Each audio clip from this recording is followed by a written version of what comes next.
Hola, ¿qué tal amigos? ¿Cómo están? Bienvenidos a otra entrevista de Soy TV a través de soychile.cl y cada uno de los 19 portales que tenemos en nuestro país. Bueno, la muerte del Papa Francisco, sin lugar a dudas, ha marcado la agenda desde la madrugada del día de ayer y lo seguirá haciendo al menos por los próximos 9 días. Recordemos que es un funeral de largo tránsito y luego viene la elección de quién será el nuevo Papa que va a regir a la Iglesia Católica. Pero un detalle que se conoció ayer fue el motivo de su muerte. Sabíamos que la condición del Papa Francisco era delicada, pero con mucha sorpresa vimos cómo se asomó a la Plaza San Pedro en Roma el domingo de Resurrección. Eso, obviamente, alimentó algunas esperanzas de que su condición de salud podría mejorar. Sin embargo, a menos de 24 horas de aquello, falleció. Ictus cerebral fue la explicación que se entregó como causa de su muerte y para conocer de qué se trata y qué significa este diagnóstico, vamos a conversar esta causa de muerte con el doctor Jaime Lepe, él es médico de la Unidad de Emergencia del Hospital Carlos Van de Valparaíso y además director de la Escuela de Medicina de la Universidad del Alba. Jaime, gracias por acompañarnos hoy. ¿Cómo estás? Hola, buenos días, Juan Riquelme. Un gusto de acompañarlos. No nos es muy conocido a la oreja, al menos el ictus cerebral, así que partamos quizás por lo más general, ¿qué es? Aquí lo podemos asociar quizás a algo que no sea más habitual a la conversación diaria que tenemos con la familia en nuestro hogar. O sea, claramente el ictus es sinónimo de lo que se conoce más en nuestro medio como accidente cerebrovascular, un ACV, que es una patología altamente prevalente en la población, en distintas edades, distintas causas. Y claro que ese es, entre comillas, lo que antiguamente alguna gente llamaba como derrame cerebral, pero claro, hoy en día el ictus es sinónimo del accidente cerebrovascular. Esa sería eventualmente la causa de fallecimiento del Papa. Ahora sabíamos que el Papa tenía una condición compleja ya hace muchos años. Había tenido en su juventud algunos problemáticos en su pulmón, de manera que había en él problemas respiratorios ya hace mucha antelación. Eh, este ictus se ve o sea, mayormente de posibilidades de ocurrir cuando existen estas enfermedades previas, estas condiciones previas. O sea, obviamente que la edad, las patologías concomitantes, los medicamentos que pueda estar recibiendo el paciente o eventualmente algún otro tipo de condición pueden favorecer la aparición de los delictos. Obviamente que están todos los factores de riesgo cardiovascular, pero el Papa, al parecer, lo que él tenía, bueno, tenía patologías respiratorias, tenía bronquiectasia, tuvo una neumonía bilateral. Cuando uno lo mira físicamente, lo más probable es que está usando corticoides de una forma importante. Entonces, todos esos podrían haber sido factores coadyuvantes en general, un desenlace del accidente cerebrovascular. Sí, de hecho en el diagnóstico que se dio a conocer, bueno, se contó un poco el historial. Había padecido un episodio de insuficiencia respiratoria aguda por una neumonía bilateral microbiótica, una bronquitis múltiple, hipertensión y diabetes. O sea, era un paciente de especial cuidado. O sea, si uno lo lleva, ve los factores de riesgo cardiovascular, es un paciente de riesgo máximo. Ahora, diabético, hipertenso, la hipertensión es una de las causas más importantes en el desarrollo de estos accidentes cerebrovasculares, que como a modo así, a gran modo, obviamente que los neurólogos son los que manejan mucho mejor estos temas, uno podría hablar de accidentes cerebrovasculares de tipo isquémico o hemorrágico. Isquémico cuando una arteria se tapa o eventualmente hemorrágico cuando una arteria se rompe y se provoca un sangramiento cerebral.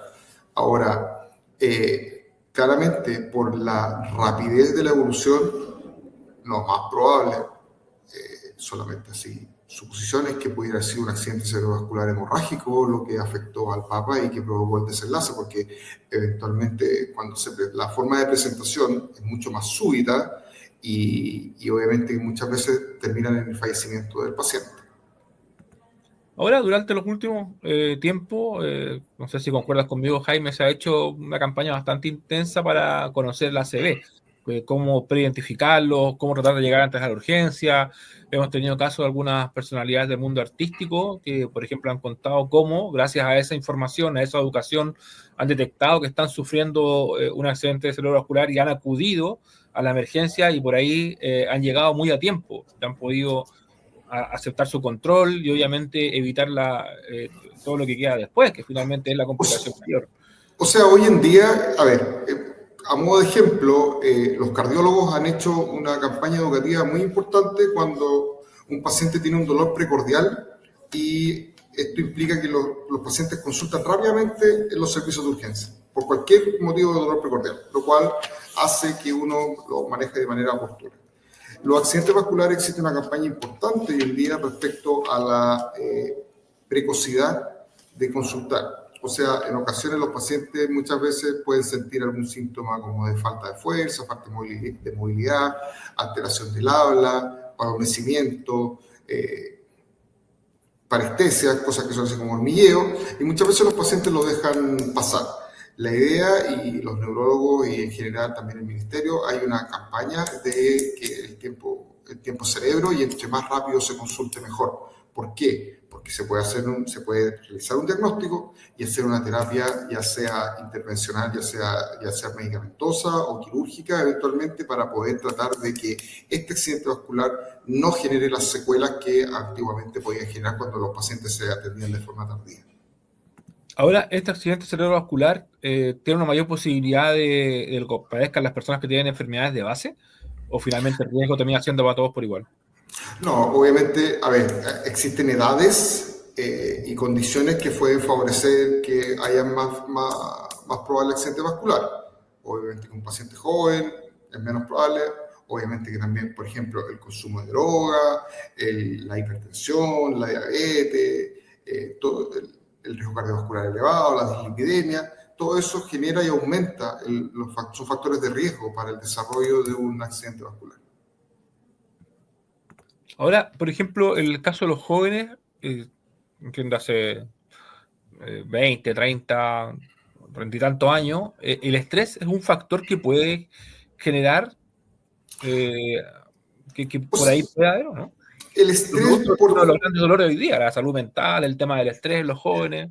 A ver, el estrés por sí solo no va a generar eventualmente un ictus. Ahora, en medicina siempre las cosas pueden pasar, pero si uno revisa la estadística y los factores de riesgo, el estrés por sí solo puede, pero obviamente que no va a generar solamente en un paciente joven una condición de accidente vascular. Puede ser también asociado, puede ser a alguna malformación, alguna enfermedad de base que el paciente desconozca, alguna condición familiar, alguna condición genética, y eso asociado a un cuadro ya sea de salud mental o estrés o sobrecarga, podría de alguna manera manifestarse como.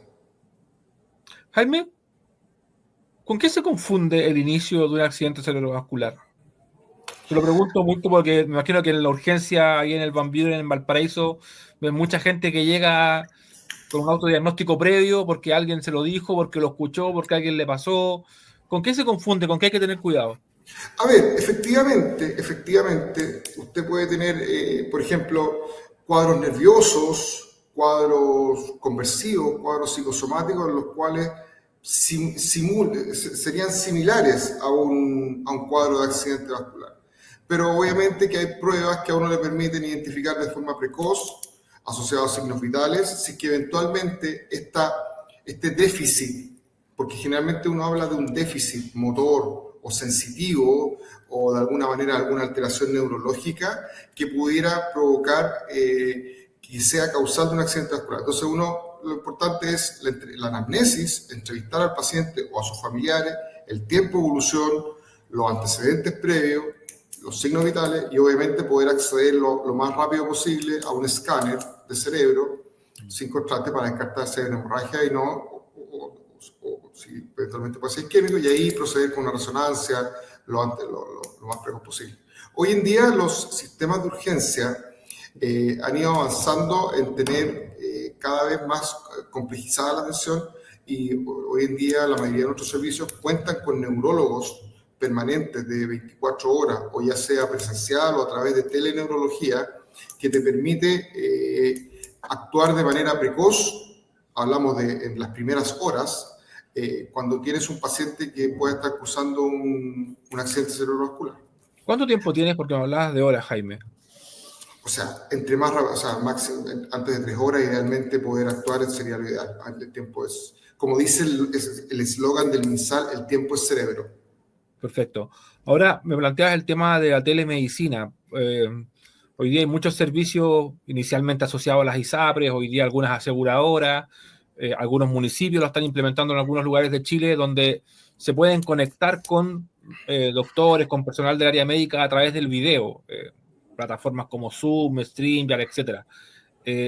Aunque siempre todo es bueno, siempre y cuando hay un profesional al otro lado de la pantalla, es una buena instancia esto para poder controlar, frenar, detectar, orientar. Lo que pasa, Juan, que obviamente que la telemedicina llegó para quedarse y existen muchas especialidades o prestaciones que se pueden hacer a través de telemedicina. Consultas ambulatorias, salud mental, la teledermatología es súper avanzada, pero si hay un mensaje que tenemos que transmitirle a la gente que nos está viendo, escuchando, es que si usted tiene sospecha de un accidente vascular, no se tiene que quedar en su casa esperando que pase el tiempo. Entre más precoz la consulta, mejor. Cuando yo me refería a telemedicina, Juan Riquelme, es que los servicios de urgencia, si no tienen un neurólogo presencial, existe la posibilidad de acceder a través de telemedicina a neurólogos, pero ya en el servicio de urgencia, no es desde la casa. Ya, se conecta para hacerlo bien territorial donde estamos nosotros, alguien llega al hospital de Petorca, no hay un neurólogo, se comunica con alguien del Frique seguramente, o de Quillota, claro, y eventualmente de fin de semana. Y el neurólogo te puede decir, ya, sí, tiene un accidente vascular, partamos con este medicamento, monitoricémoslo así, asá, y eventualmente cómo se puede hacer con otros procedimientos. Perfecto. Ahora, entendiendo que siempre hay que ir cuando hay cualquier sospecha, yo no sé cuál es la mirada tuya, Jaime, respecto a todo lo que vemos hoy día en redes sociales. Hoy día tenemos una gran cantidad de videos, no necesariamente hechos por profesionales de la salud, donde se advierten informaciones, supuestas ayudas, eventuales formas de detectar algunas enfermedades. ¿Cómo lo hacen ustedes ahí? Porque en la urgencia me imagino que es súper habitual y tú lo vives todos los días, tal vez ahí en Valparaíso, que llegue gente, vuelvo a lo mismo, autodiagnosticándose porque vio cosas en redes sociales y piensa que es eso y por ahí hasta le porfían a los médicos qué es lo que ellos dicen. Entonces, ¿cómo enfrentan eso finalmente? Bueno, eso se escapa un poco al ictus, eso yo creo que es propio de todas las patologías.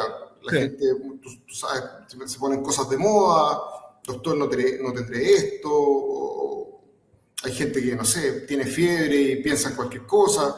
Mira, yo creo que siempre lo más importante es entrevistar al paciente, examinar al paciente y transmitirle la seguridad de que uno eventualmente, qué puede ser y qué no puede ser, con evidencia científica seria, no quitándole el crédito eventualmente a las redes sociales, que pueden ser un aporte y una ayuda en algunos casos, porque obviamente que hay información muy valiosa en las redes sociales, pero uno ahí también tiene que ser, uno de alguna manera tiene que ser capaz de al paciente ayudarlo a distinguir un poco, si mire, sabe que esta fuente de información no es la mejor y la verdad que por esto, y yo creo que con evidencia científica los pacientes la mayoría de las veces entienden y bueno, y a uno le terminan creyendo, porque al fin y al cabo uno también no actúa en base a lo que dicen las redes sociales.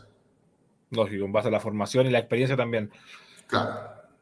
Jaime, te queremos agradecer mucho el tiempo que has tenido para conversar con nosotros acá en Soy TV, contarnos estos detalles del ictus y un poco poner la pelota al fútbol, a la pelota, a la tierra, como decimos en el fútbol, para un poco graficarnos qué es el ACV que conocemos mucho y del que tenemos mucho conocimiento gracias a las campañas que se han hecho durante el último tiempo. No, porque muchas gracias y cuando necesiten, Juan, un gusto. Muy amable, Jaime. Que estés bien. Hasta luego. Hasta luego. Bien, conversábamos con Jaime Lepe, entonces, él es médico de la unidad de emergencia del Hospital Carlos Van Buren de Valparaíso y además director de la Escuela de Medicina de la Universidad del Alba, a propósito del ictus cerebral, que es la forma en cómo se graficó la causa de muerte del Papa. Recuerden que ustedes en soychile.cl y en cada uno de nuestros portales en Soy TV pueden ver entrevistas como estas y seguir la huella de lo que está pasando en nuestro país. Yo me despido, nos vemos, será hasta la próxima.